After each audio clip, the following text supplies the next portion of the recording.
Uh-oh. We're having technical difficulties. We Please stand are.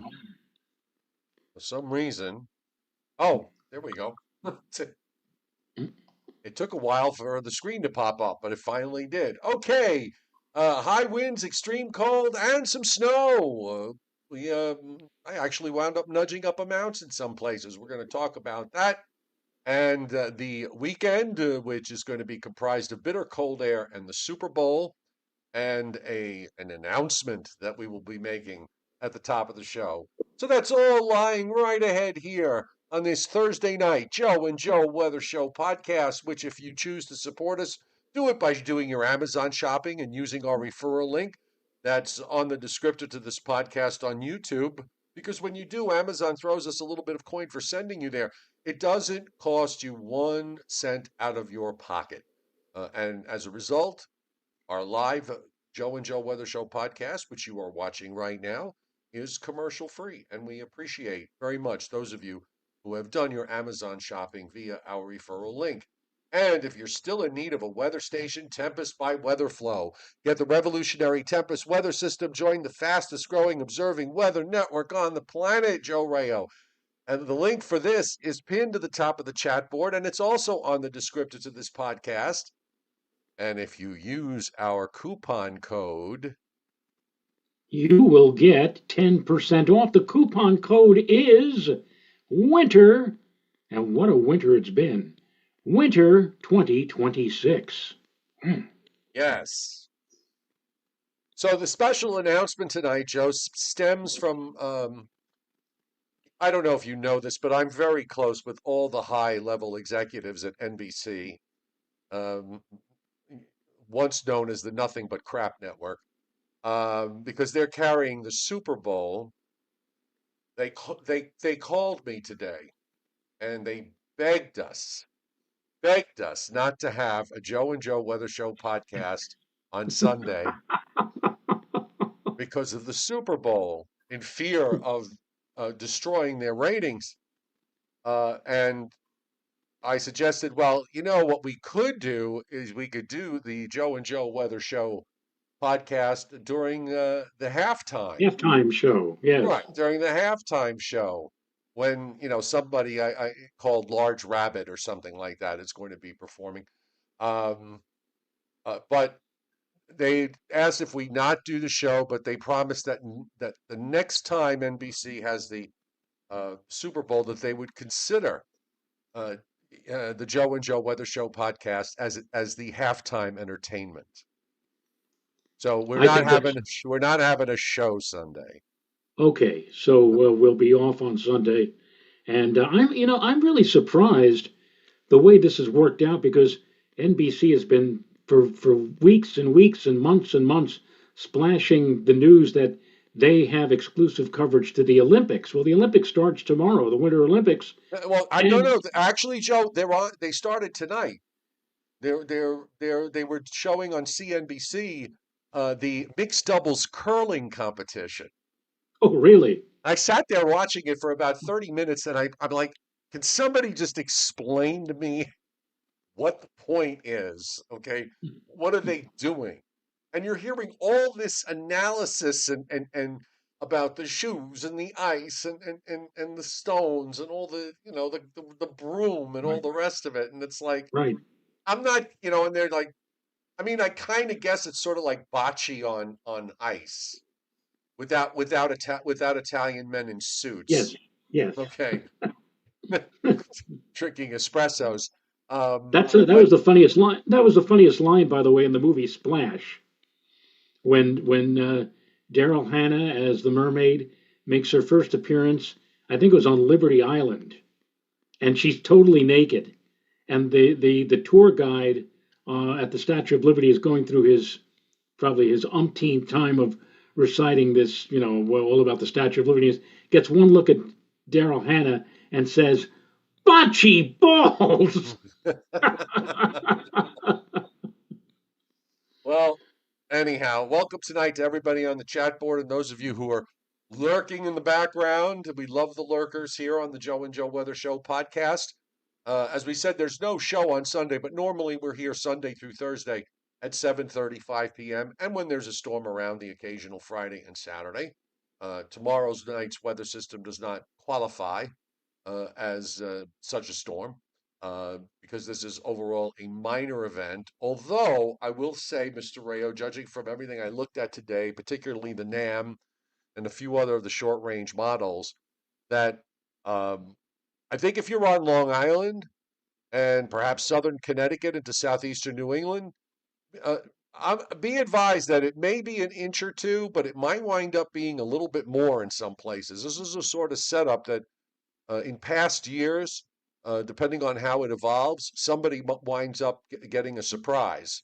Right. And I noticed that some of the models were sort of putting these weird 3-inch, 4-inch areas in a couple of places. I don't want to go that high, but at least for now, I basically went for up to an inch, except for Long Island, where I'm going for up to two. And again, I would not be surprised if we wind up seeing a few spots getting a bit more than that. Oh, I could absolutely. This is almost a convective type pattern. I mean, we're looking for not just light snow, spotty light snow, snow flurries, or snow showers. We could see some snow squalls, particularly just as the front itself, the Arctic front, arrives in our area early on Saturday. And all you need is one good band of moderate snow or moderate to heavy snow for 5 or 10 minutes. And before you can blink your eyes, you've got an inch or two of snow. And if we have a couple of those, we could have more than that. And that certainly is a possibility. The other thing that throws a monkey wrench into the equation if you're trying to figure all this out is that there's some kind of a offshore storm system that's going to be possibly using some of its moisture to kind of reach out to where the approaching Arctic front is going to be, and it could, actually spawn or funnel some extra moisture into the area, and that could come down in the form of significant snowfall. I almost, it, Remember, it's been very cold. The ground is very cold. Every flake is going to stick, and yeah, I wouldn't doubt it. I said on my Facebook forecast, Joe, in general, for the entire lower Hudson Valley, 1 to 2 inches. I know that if you really wanted to wheedle everything down, you might want to go for more than 2 inches eastern sections of the Hudson Valley or on toward Connecticut and southwestern Connecticut, Fairfield County. Because the further east you go, you may see a bit more. But if you think you're gonna wake up on Saturday morning, look out the window and not see much of anything, I don't think that's going to be the case. I think everything yeah. that's blacktop now and has been blacktop now for several days is suddenly going to become white again, thanks to these snow showers and flurries, which I think won't start really affecting our area until sometime after 9 or 10 o'clock tomorrow night. It's also very, you mentioned about it being, very, the ground being cold and the colder temperatures, but it's very cold aloft. This is going to be a powdery snow. Yes, If the ratios are probably going to be 15 to 1 or higher with this. So right. if we generate even a tenth or 2/10 of liquid, that could easily be two Three to or four three or inches. 2 or 3 or 4 inches in some Yep, places. right. But again, you get that general broad brush, and then we have to focus on what's going on when we look at the radars and see what's happening. I have on the screen as WPCs. This is the probability for at least 1 inch. So I did not draw. I'm not a big fan of drawing maps, snow maps, if it's only going to be a coating to an inch or two. Okay, because if you're broad brushing a whole area for 1 to 2 inches, what's the point? What Right. you're gonna delineate one spot getting an inch and another spot getting an inch and a quarter? No. But It's not going to be like Norm Dvoskin when he used to do a forecast on News 12 Long Island. He'd say, and if you happen to live on Dogwood Lane in Levittown, right, the high temperature will be 18 degrees. the No, ultimate zip, right, the ultimate zip code forecast. But exactly. I always like to, when I look at WPC, I like to use the 40% line as where I would put a delineation of some sort. So in this case, the 40% for at least an inch. If I had to draw a map, I'm going to do it right now. I'm going to follow that 40% line uh, for the most part. So that would be the 1 inch. You'll notice that they have the light blue is a 70 to 80% uh, probability for at least an inch, and that cuts across the Bronx and the Hudson Valley east of the Hudson, and then just go closer to the Connecticut state line, and you get down into easternmost Nassau County and all of Suffolk County, an 80 to 90% chance for at least an inch. But you know what? We're going to take it up a notch, and we'll go to 2 inches. And the 2 inch area. Now, they've increased this today. Let me bring up so there's that 1 inch line. Okay. So if I had to draw the 2 inch line, I would do the same technique. I would draw it, just kind of along that 40% line.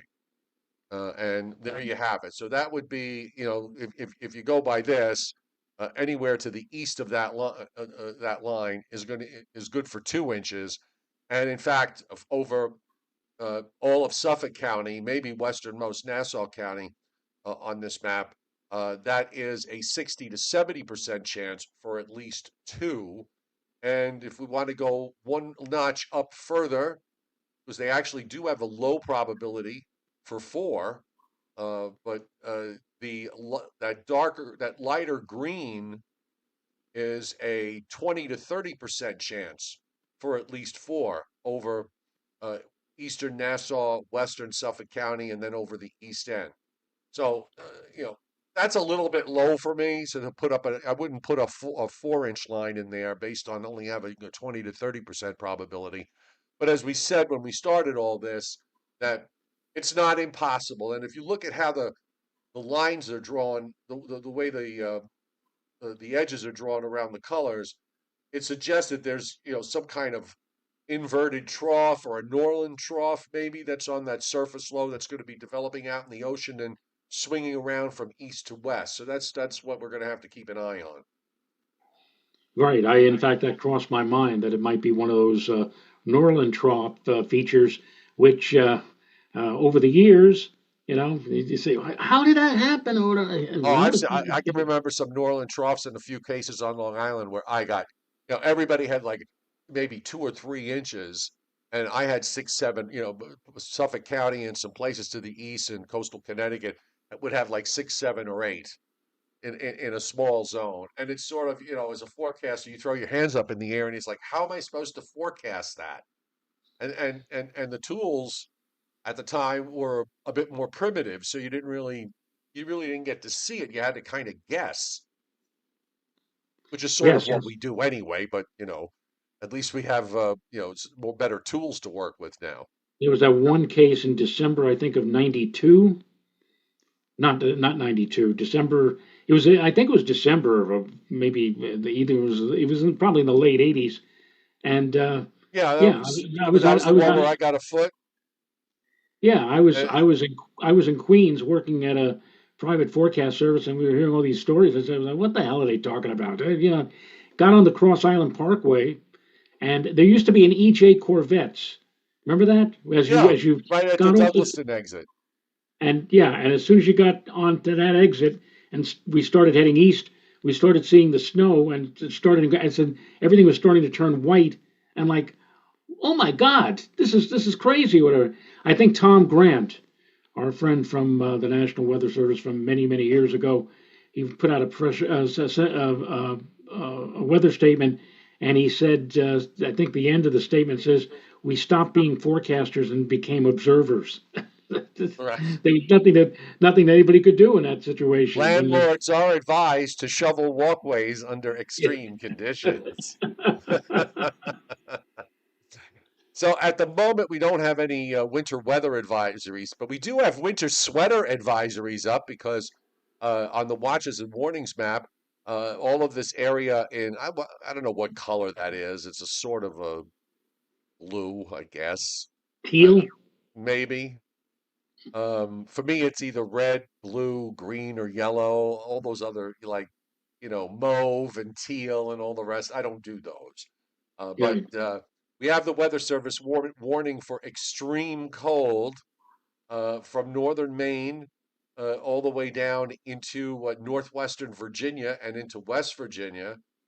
We have high wind watches up for the coastal counties of from Ocean County southward to Cape May, also in Delaware and eastern Maryland. I suspect that everybody else is probably going to wind up in a wind advisory at least for a while. Tonight we've got winter storm warnings up for the mountains of West Virginia. I was reading the forecast there. I'm like, you know what? You're not that far away from going to a blizzard warning because they're forecasting 4 to 6 inches and winds of gusting to 40 to 55 miles per hour in the mountains. And earlier this year, in one of these situations where they had this narrow area of winter storm warnings up in the Appalachians, they actually did put up a blizzard warning in one of these small type systems that we've seen from time to time this winter. They haven't done that yet. We do have advisories up for uh, about half of Ohio, northeastern Kentucky, western Virginia, and we also have high wind watches up for southwestern Virginia into western North Carolina. So wind is going to be a big deal. It's probably going to get on the breezy side here. I think the criteria here for a wind advisory is like 30 miles an hour, 25 or 30 miles an hour in gusts. So, I probably will have it. I also have some snow aloft on the radar overhead, which is nice. And not a bad day. Actually, we had a pretty nice day today, I understand. It was pretty good. We had a fair amount of sunshine, maybe a few thin high clouds, but otherwise, the temperature got up to right around freezing again. Third consecutive day we were able to manage that, and really not much wind. That was the thing that really made today, in contrast to what's coming, made today a really nice day. Winds were, I would say, averaging maybe 5 miles an hour at most. Really didn't see very much in the way of wind. And again, lots of bright sunshine, which I wish I could say for tomorrow, but it looks like tomorrow we're going to have a gradual lowering of the cloud cover. And again, perhaps by 9 or 10 o'clock tomorrow night, the first of the scattered snow showers that'll be entering the area from the west. And then get ready. We've got ourselves a blustery day on Saturday. I think, Joe, here, at least at my house, I'm thinking about the temperatures on Saturday morning, first thing, starting out at about 15 degrees, and maybe by about 2, 3, 4 o'clock in the afternoon, down to like 7 or 8, with a wind gusting, a sustained wind of 20, gusting to 40, and probably a chill factor sub-zero. That's basically the story for Saturday.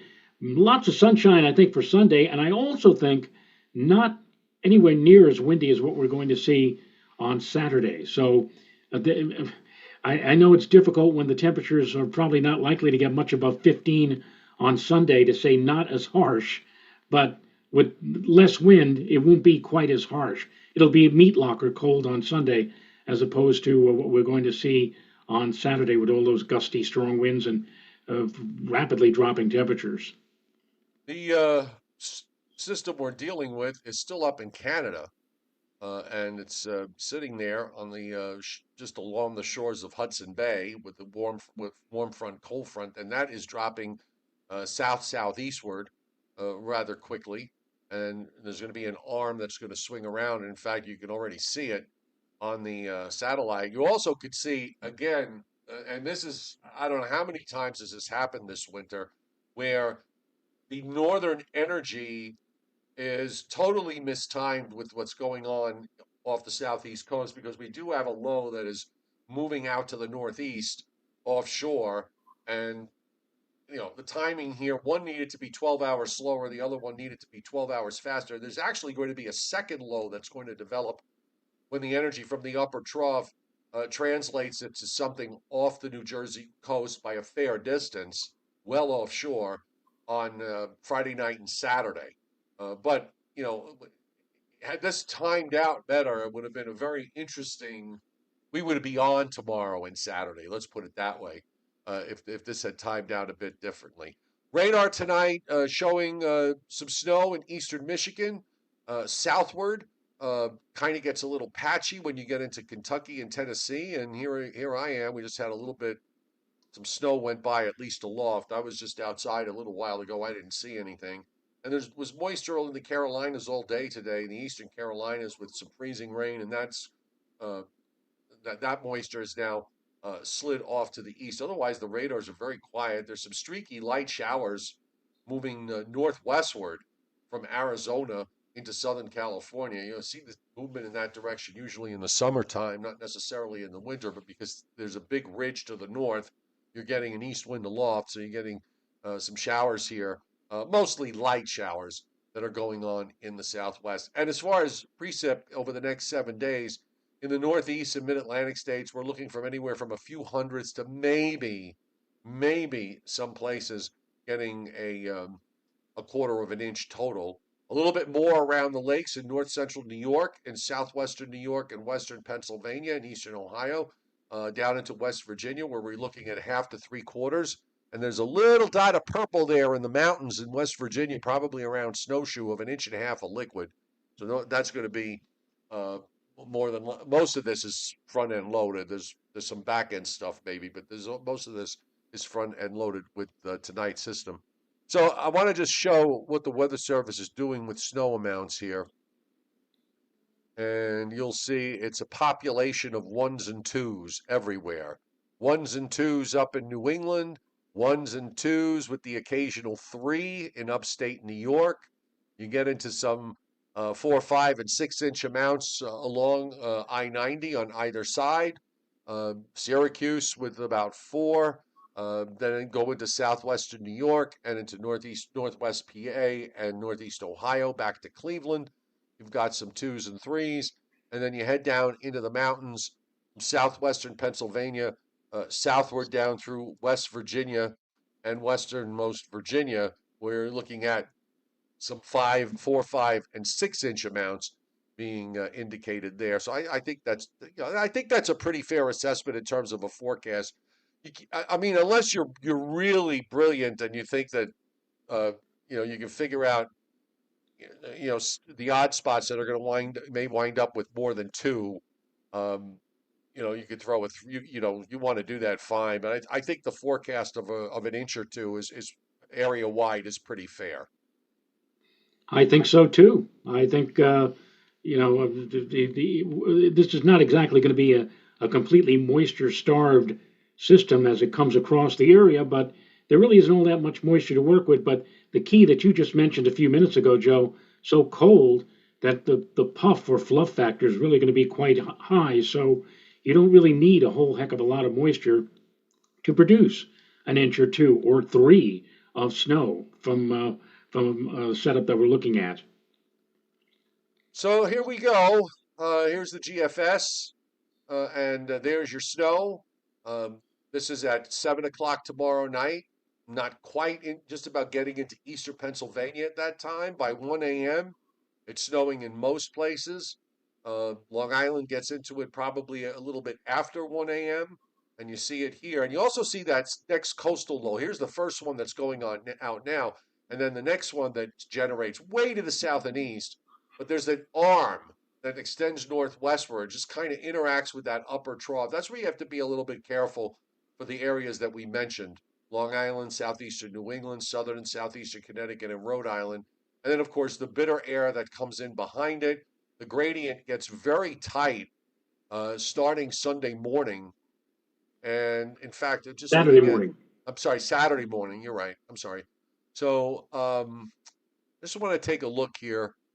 I'm going to bring up a close-up map and bring up a sounding off the GFS, and we'll do New York City just for laughs. So at 7 a.m. on the sounding off the GFS, the temperature is 17, okay, and probably still snowing and ice slip. Oh, and by the way, you mentioned about the fact that Central Park had their streak broken with consecutive days of 32 the other day. But Islip apparently has not gone above 32. I don't know if they did today, but they have not gone above 32. So their streak actually is going to carry into next week, and they may challenge their record, which I think is like 18, goes back to 1979. Uh, I think it's 18 days of highs below 32 degrees.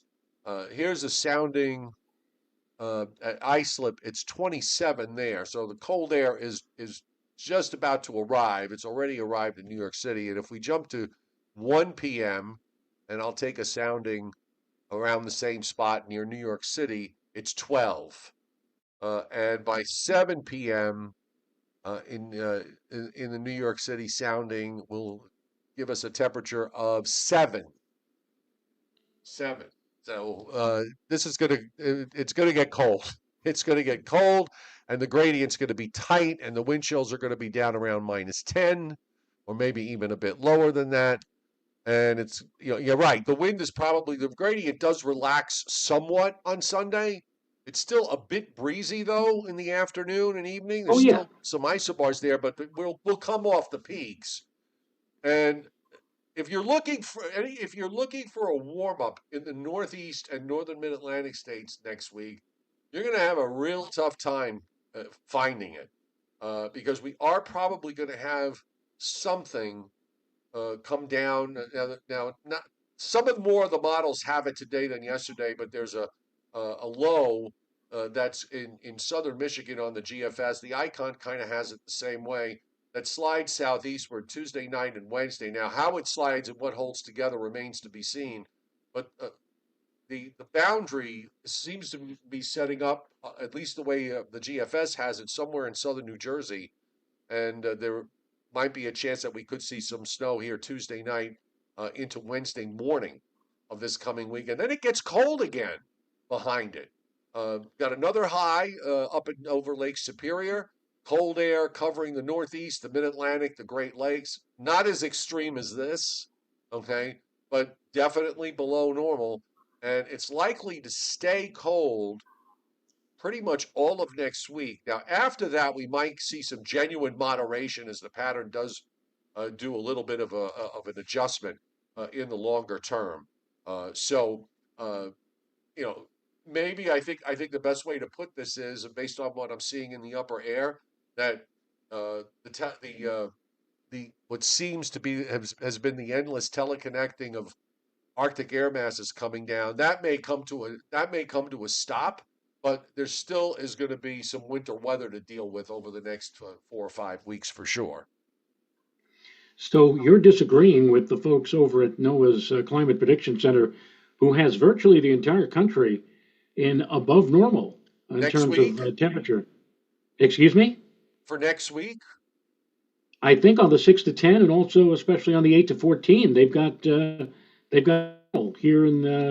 here. In fact, even in some cases up in northern New England, more than just above normal, but like you know, I'm not gonna say well above normal, but right? above normal. So Well, you know what, I would say, closer to normal, yes. Below, I think we're going to be near or below normal, not way below normal, but I think for most of next week, it's if you're looking for a sustained warm up, and I'm not talking about just one day, you're going to have to wait. You're still going to have to wait a while. Yes, I'm disagreeing with them. okay, all right. Am By I the way, allowed? Dave Tolerous is on, and when you were talking a few moments ago about the offshore storm and its connection with the approaching weather front, he immediately said that's called a Norland trough. And I should tell Dave, you must have come on a little late because we've got into a discussion of several minutes about what Norland troughs were near the beginning of the show. So we're well aware of what it is. Yes, dear, sweet, simple Dave.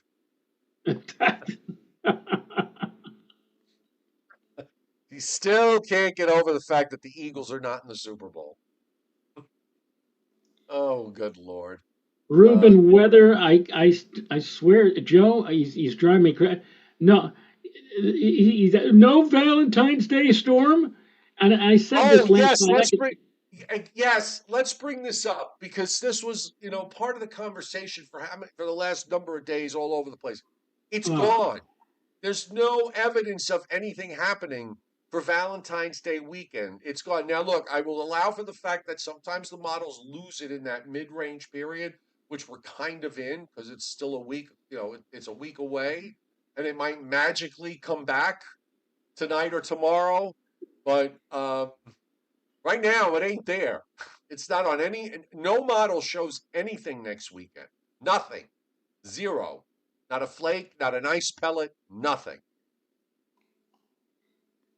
And there you go. Yeah. No, it's just, everybody gets junk. They jump all over the, Sorry. they jump on the long range one day and get all excited. Then when it's not there the next day, they can't understand why it's not there. It's because maybe it shouldn't have been there in the first place. Now that I've said that, tomorrow when we look at when I look at the models, it's something's going to be there. You watch. But let's keep an eye on this, this Clipper system might wind up being a bit of a slider to the south come Tuesday night and Wednesday. And of course, we have tomorrow night into Saturday morning, and they probably wind up seeing some weird stuff out of that. And I have Briller Jeopardy tonight. Okay. By the way, do you get messages sometimes from people that tell you what the weather is? Where they happen to be located, or Well, no, they'll tell you that, like, they'll tell you that something is going on as if you're not aware of it. Like, oh yeah, if I sent you a yeah, message and say, if I sent you a message and said, oh, there's an extreme cold watch up for the Hudson Valley, you know, and anything else that's going on. It's like I'm watching weather every day. I know exactly I pretty much know exactly what's going on and where it's happening. I right. appreciate the heads up, Adam Hewitt. I know about the high wind watch. I know about the extreme cold watch. Okay. And I know you're watching the show. So, have fun in Tom's River in Ocean County. So there you go. Yeah, I got Briller Jeopardy here somewhere. Um, la la la la la la la la la. Oh, happy Weather Person's Day. Yes, I I almost forgot all forgot to about mention. that. Yes, it It's is this, Weather Person you National know, Weather Person's Day. the only day that might rival the National Weather Service Day is Joe Day. That Joe Day is what, March 27th? Something like that. Yeah. National Joe Day. National Yeah. Joe Day. Are we the only name that has a national day? I mean, I've never seen anybody put up it's National John Day, it's National I, Aloysius Day. You know, I've never I've never heard of any other. You're right. it's I have never National heard of any other. it's National Agnes Day. Agnes. Okay, average snowfall in February. Here's the next set of 5 cities. Are you ready with a bonus? Yes. The first one is Milwaukee. Milwaukee. I'm going to go with 12. Wow. Very good, Joe, but not the right answer, but Oh, very, very good. Oh, you thank thought you. you were going to have to ring the bell for yourself? Marky D, Patrick Darcy, and Rich Rothmansky all getting it at 11. Eh, 11. Um, so the next one is Philadelphia. Philadelphia. Oh, I happen to know a shortcut through Philadelphia, lady. Philadelphia, yes. 8. Now you can ring the bell for yourself. All right. Ding, ding, ding, ding, ding. I think we're All getting right. close to 100 likes too. Nice. If you like the show, hit the like button. Next is Pittsburgh.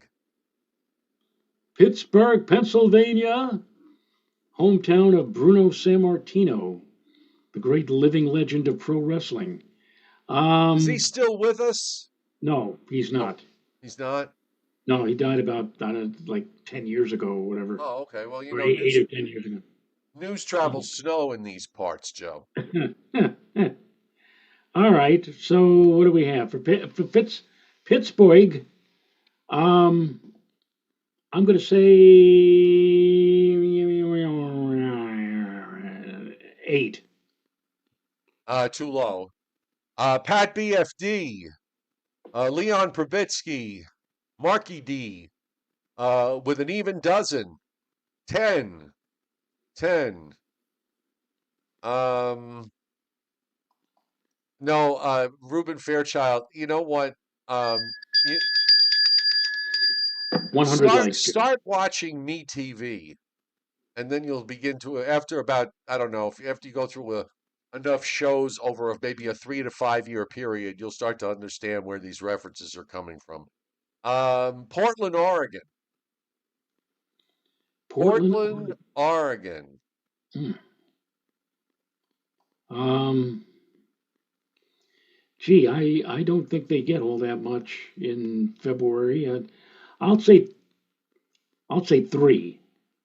You're too high, but Johnny Sacks, XAX. No, it's people are throwing up XAXAMETI. Zazameti. So the nearest I could figure it. And Joe Lopresti and Pat BFD and Rich Rothmansky and Howard A. 2, Joe. 2. 2. 2. All right.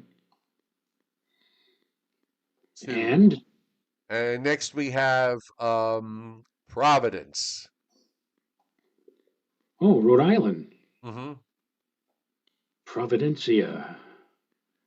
Well, I I'll say 12. Um, Well, you've been really getting these close tonight. 12 is a little too high, but Harold Olson, Mike Waterhouse Bonsai, CWTR Shark, and a few others I probably missed. 11. Um, That's 11. probably it. That's probably taken that observation at TF Green Airport, which is the Providence airport. If Right. you ever And, fly in and and out of Providence. and finally, tonight's bonus is Portland, Maine. Portland, Maine. Portland, Maine. Um, I'll say 26.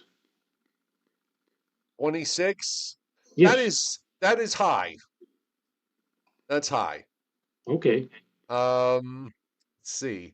Adam Lowe and Johnny Sacks at 17. They get it. Okay. They got it. They got it. Yeah, they got it. So again, if you didn't tune in at the beginning, we talked about Norland Troughs, the Dave Tollers. If you're still with us, Hmm. and also that we have no show on Sundays, so that we don't take away from the audience watching the Super Bowl. Okay, which was again NBC begged us not to have a show Sunday, and especially not to have a halftime show because they need people to watch that. So Da, da, da, anyway. da, da, da, da, Da, da, da, da, da, da, da, da. da, da, da, da, Exactly. da, da, da, da, da.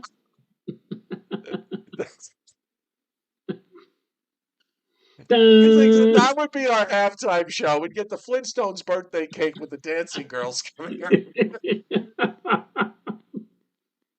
with the music. Oh, uh, And the sponsors could be Betty and Wilma when they're doing at the when they're working at the drive-through restaurant. Here we come on a on a run with the bun, on burger a on a bun and a bun. slab of coleslaw on the side. And your tongue we will tickle with a cold dill pickle. Dill And pickle. all our potatoes are French fried, fried, fried. And the Our burgers can't burgers be beat can't be beat because we because they're grind made our with own red meat. meat. Grind, grind, Grind, grind, grind, grind, grind, grind. grind.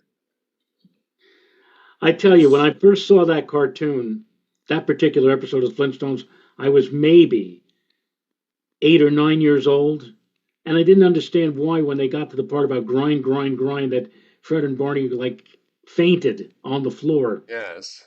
Now I know what they meant by grind, grind, grind, grind. Yes. And Fred and Barney Rubble will be in lots of trouble. Trouble. They're gonna cry, cry, cry, cry, cry. Right. All right, we finished the week on a nice note. Dave Tollers, in your mind, the Eagles are playing the Sunday Super Bowl, and that is because you're delusional. Okay, but I heart you very Ruben, much. Ruben Weather. Number one, it's Don Pardo, not Dan Pardo. Number two, Mr. Pardo has been deceased for quite a few years now. And number three, Joey says, I'm so lost on all of this stuff. Well, that's good. Yes. Yeah, you should be lost. Right. All right, just a second. I'm just typing out a message. Okay. Anyway, we'll see everybody on Monday. Have a great weekend. Okay. I don't know if you're watching the game. Enjoy it. And we'll see you Monday night at 7:35. Good night, folks. Have a great weekend. Safe weekend. Stay warm.